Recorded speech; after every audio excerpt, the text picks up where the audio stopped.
I first learned about HIV when I was 14 years old. When I heard about HIV, it was very scary. It was all fear-based. The worst fear tactics I have ever seen. Was really just meant to scare people from having sex. It did the job, like it scared me. My mom was a hospice social worker, and we had a children's book about a child that was HIV positive. I was in my late 30s. It was 1983. One of my parishioners became ill and was in the hospital. And hospital workers wouldn't go in to take his food tray because they were afraid they would contract some disease. It was like a swear word, basically. Like I remember countless nights right before I would go to bed, I would look up, what are the, like, how can you get HIV? And I would always like get really freaked out. I didn't know if I should not be hugging people anymore. There was a lot of unclear answers. Like the adults didn't really have the answers. I also remember trying to figure out how I can ask some more clarifying questions without appearing like I'm the gay one in class. The first time I heard about men having sex with men or anal sex or anything was in the context of HIV. So as a closeted gay kid, that was not helpful. I would like to have known that it's not just with gay men, that it's also with all types of genders and all types of sexualities. About the mid-90s, my brother and his girlfriend both contracted the virus. I watched his body and his mind deteriorate, and there was not anything that I can do to help him. Watching someone get that diagnosis really hit home because I had not been protecting myself. I stopped counting funerals after I got to 125.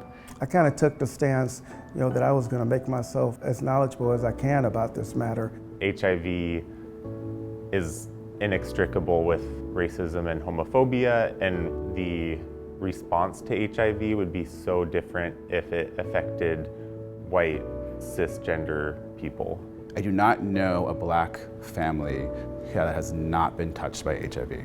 When I came out, it wasn't you're bad, being gay is bad, it was you're gonna die if you do this. I think it's pretty important for educators to watch their language when they're talking about HIV. Not only in what they're saying, but in how they're saying it. Being able to talk about STDs is spoken about in an open and positive way that doesn't try and hide or belittle people who might have it.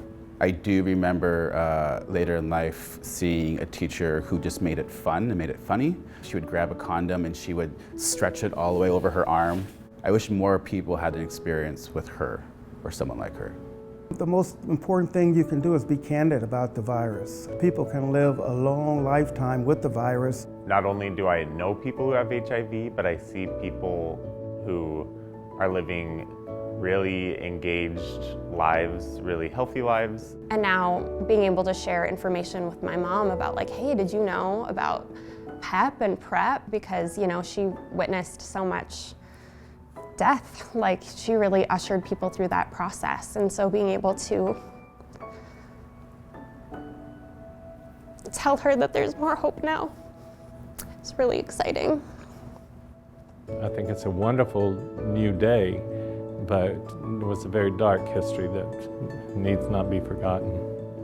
It'd be great if someone came out as gay and, their parents just gave them a Truvada, the prescription, and a box of condoms. That would be the best, welcome, you came out of the closet here. I don't think we're there yet, but hopefully soon.